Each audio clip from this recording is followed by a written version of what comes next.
बनाया जा रहा है वो वैज्ञानिक और तकनीकी युग में इस प्रकार के विद्यालय की आवश्यकता लंबे समय से बस्ती में थी, जिसको हम लोगों ने पूरा किया है।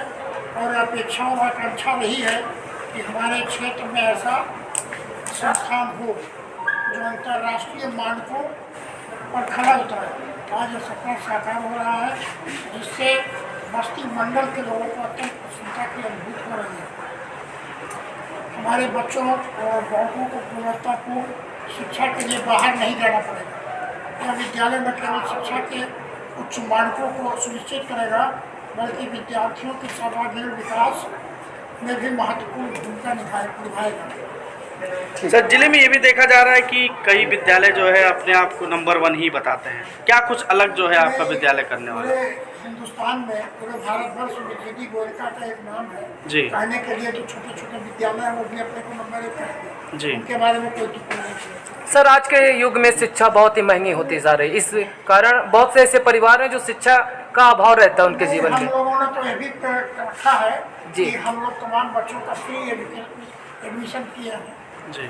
जिनसे एडमिशन चार्ज भी नहीं लिया है। एक मानक था जी। मानक के अंतर्गत जो बच्चे आए उनको फ्री एडमिट किया गया है। क्या स्ट्रेंथ है बच्चों की यहाँ कितने? अब अभी तो बच्चों की स्ट्रेंथ हम क्या करें, अभी तो एडमिशन हो रहा है। ठीक सिंह था, काफी भव्य ओपनिंग भी किया आपने। क्या कुछ जो है बस्ती वासियों से क्या कुछ अपील करेंगे? बस्ती वासियों से अपील कर रहा हूँ जी कि जीडी गोयनका उनके मांग के अनुरूप बढ़ा गया है और ये विद्यालय शिक्षा के लिए तो वही है, उनके सर्वांगीण विकास के लिए भी ये कार्य करेगा। और अत्यधिक लैब से लैस है, जो लैब कालेजों में होना चाहिए वो हम लोगों ने यहाँ लैब दिया है। साइंस लैब हो, कंप्यूटर लैब हो। डिजिटल जमाने में किस प्रकार की शिक्षा की गारंटी देंगे आप? उच्च शिक्षा, उच्च गुणवत्ता की गारंटी देंगे। Thank you. को लेके क्या कुछ कहना है? मैं सुयश जायसवाल डायरेक्टर हूँ और विद्यालय में हमने बच्चों के लिए हर जो फैसिलिटी आपको सिटीज़ में मिलती है, बड़ी सिटीज़ में, चाहे दिल्ली में या मेट्रो सिटीज़ में जो यहाँ के बच्चे जा कर के पढ़ते थे बाहर रह कर के, हमने पूरी कोशिश करी है कि यहाँ पे वो सारी फैसिलिटी स्कूल में दी जाए। हायर एजुकेशन की बेस्ट फैसिलिटीज़ दी जाए जिससे बच्चे यहाँ पे पढ़ें और यहाँ के बच्चों का, बस्ती के बच्चों का ऑल राउंड डेवलपमेंट हो। तो वो अपने घर भी ले जा सकता है। तो हमने इसमें 2 तरह की चीज़ें रखी कि बच्चे खुद जो बनाएंगे घर पे लेके जाएं और जो ग्रुप पे बच्चे चीज़ें बनाएंगे यहाँ पर, जैसे कि robotic car, electronic crane, hydraulic crane, home automation, वो सारे प्रोजेक्ट को अपने पीटीएम के अंदर और एग्जीबिशन के अंदर करेंगे। और नेशनल लेवल के कंपटीशन रोबोटिक्स के और एआई के और डिज़ाइनिंग के यहाँ पर कराए जाएंगे, उसमें पार्टिसिपेशन कराया जाएगा। जो भी बच्चे सेलेक्ट होंगे बस्ती से उनको नेशनल लेवल पे चैम्पियनशिप में एक्सप्लोरेशन मिलेगा।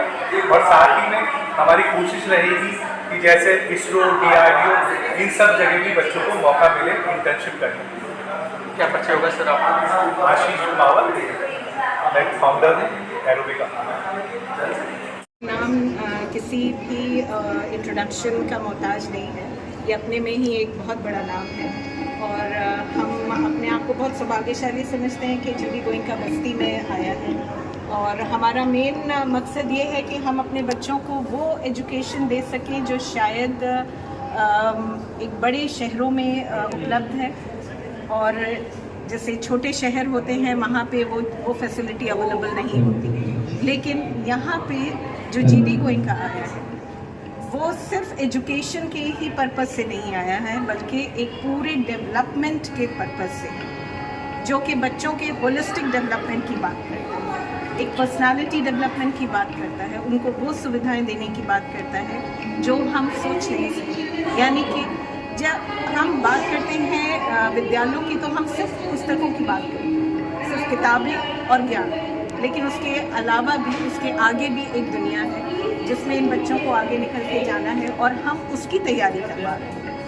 मैम प्लेवे से जो है ये NEP के हिसाब से, जो कि हमारे नेशनल एजुकेशन पॉलिसी है, जो कहता है कि सिर्फ रटना नहीं है, समझ के पढ़ना है और एप्लीकेशन बेस्ड होना चाहिए, कॉन्सेप्चुअल बेस्ड लर्निंग होनी चाहिए। और हमारे जो टीचर्स हैं वो ख़ास तौर पे दिल्ली के जो जीडी गोइंग का ग्रुप है, जो हेड ऑफिस है, वहाँ से रिक्रूट हुए, वहाँ से इंटरव्यू फेस करके आए हैं और सबका अपॉइंटमेंट वहाँ से हुआ है। यानी कि जो भी यहाँ आ रहा है वो एक लेवल पार करके आ रहा है और उसी तरीके की वो एजुकेशन हमारे बच्चों को भी देगा। जैसा कि आप देख सकते हैं, बिल्डिंग को बहुत ही सुविधाओं के साथ बनाया गया है। एयर कंडीशन क्लासरूम्स हैं, कंफर्टेबल फर्नीचर है, उसके अलावा इंटरैक्टिव बोर्ड्स हैं। यानी कि बच्चा जो किताबों में देखता था, पढ़ता था, वो आज वो देख भी सकता है, सुन भी सकता है, महसूस भी कर सकता है। एक्टिविटी रूम्स हैं, रोबोटिक लैब है, जहाँ बच्चा क्लास 1 से लेके क्लास 12 तक उसका उपयोग करेगा। मैम अभी एडमिशन कब से स्टार्ट है? एडमिशन हमारे शुरू है और 30 जून तक हमारे एडमिशन चलेंगे। ठीक है मैम, थैंक यू।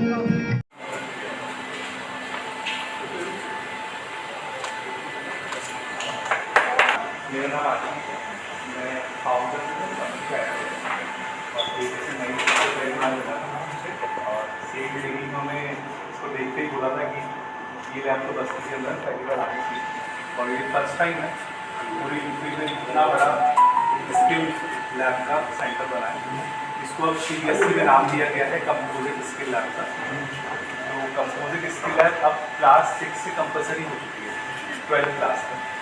इसके अंदर student rocket, satellite, embroidery, block printing और आपके डिज़ाइनिंग, आर्टिफिशियल इंटेलिजेंस, रोबोटिक्स और कोडिंग जैसे टेक्निकल जितने भी कोर्सेज हैं वो यहाँ पर कराए जाएंगे। और ये ग्रेड 1 से ही चालू हो जाएगा, ऐसा नहीं कि ग्रेड 6 से, ग्रेड 1 से। इसमें EVS, maths, geography, social science और साइंस की जितनी भी स्ट्रीम्स हैं उन सबका इंटरप्रिटेशन नहीं, मतलब कि सारे चैप्टर्स लिंक हैं।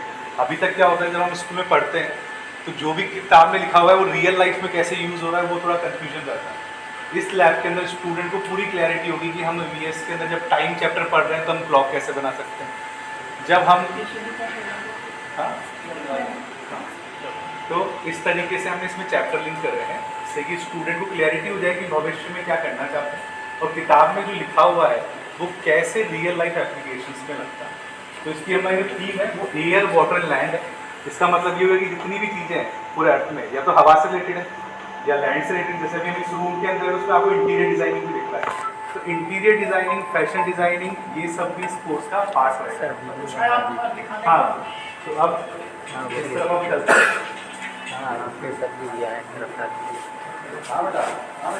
तो अभी जिस तरीके से आप रोबोटिक मशीनें देख रहे हैं, मार्सोर वगैरह, तो स्टूडेंट खुद हमारे यहाँ पर ऐसी मशीन लगाई जिसके अंदर कटिंग हो जाएगी। आगे हम CNC मशीन देखेंगे, इसमें खुद का कटिंग मशीन के अंदर हवा के अंदर कोई भी ऑब्जेक्ट, जैसे अगर हम क्रिकेट बॉल देते हैं तो हवा जब क्रिकेट बॉल पे जाती है तो किस तरीके से फिजिक्स शेप करती है।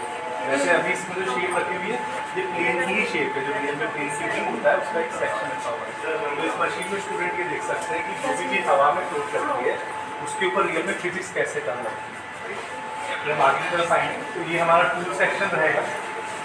ये सारे बेसिक टूल्स किए जाएंगे, इस तरह की सारी टूल्स हमने रखे स्टूडेंट इसका यूज़ कर सकते हैं चीज़ें बनाने के लिए। और यहाँ पर सारी कारपेंटरी मशीन है, जो वुड की जिक्सॉ मशीन है कटिंग के लिए, छोटी सी एक लेथ मशीन जो पूरा उसके अंदर आपको ग्रूव्स बनाने के लिए काम करेगी, ड्रिलिंग मशीन रखी गई है छोटी। इस तरीके से कारपेंटरी के लिए सारा सेक्शन है। ये जो मशीन हम देख रहे हैं ये सबसे यूनिक मशीन है। इसमें जो हम रिंग पहनते हैं हाथों में वैक्स, तो वैक्स से इसके अंदर प्रोटोटाइप बन सकता है, तो मोल्ड बना सकते हैं। और ये है हमारी 3D प्रिंटिंग मशीन, जिसके अंदर प्लास्टिक से कोई भी डिज़ाइन आप सॉफ्टवेयर बनाएंगे प्लास्टिक के अंदर आपको पूरा बन के सामने। जैसे अगर हम सैटेलाइट की बात करें इसमें ये डिस्क दिख रहा है ऊपर, तो आपको थोड़ा बैक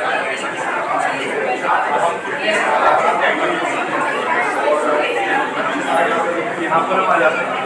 ये है कटिंग मशीन 5 वाट, इसके अंदर भैया पीछे रहिए, थोड़ा पीछे मारो।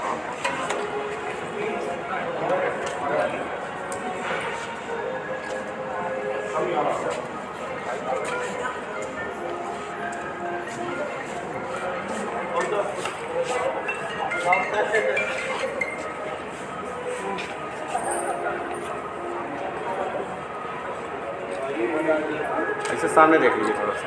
हाँ।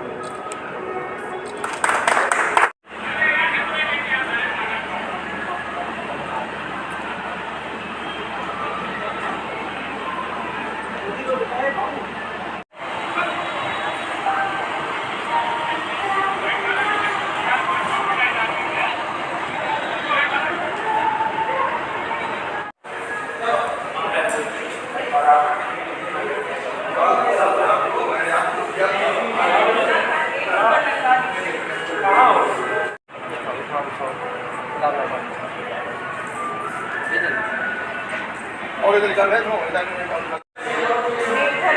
कोई नहीं है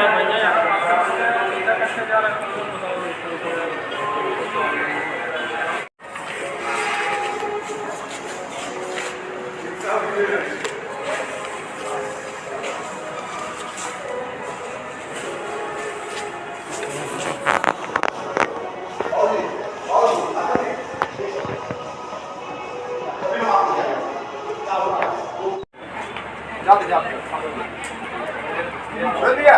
हाँ भैया अरे भैया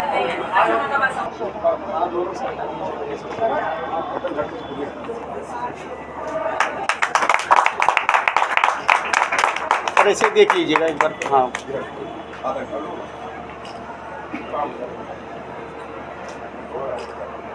ठीक।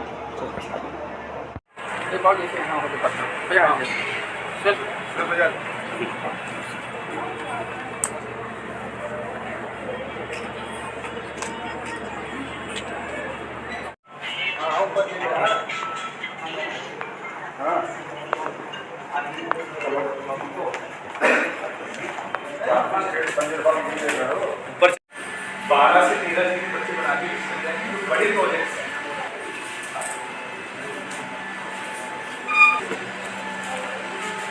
हाँ थोड़ा सा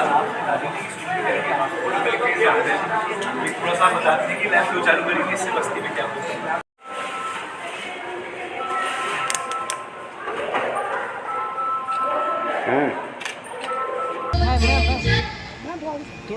थोड़ा